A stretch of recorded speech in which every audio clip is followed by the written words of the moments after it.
सऊदीया, Canada और अमारात समेत 6 मुल्कों से मजीद 100 पाकिस्तानी बेदखल, 17 को गिरफ्तार कर लिया गया। सऊदी अरब, कनाडा, मुत्तहिदा अरब इमारात समेत 6 मुल्कों से 24 घंटों के दौरान मजीद 100 पाकिस्तानियों को बेदखल कर दिया गया, जिनमें से सऊदीया से वापस भेजे गए 17 अफराद को हिरासत में लेकर इंसदादे इंसानी स्मगलिंग मुंतकिल कर दिया गया।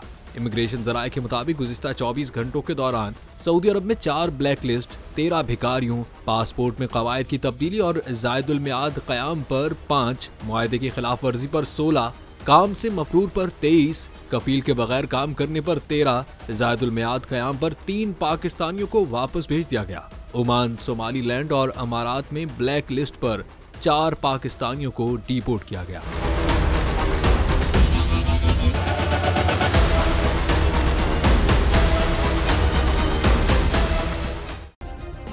सब्सक्राइब करें और बेल दबाएं ताकि कोई खबर रह न जाए।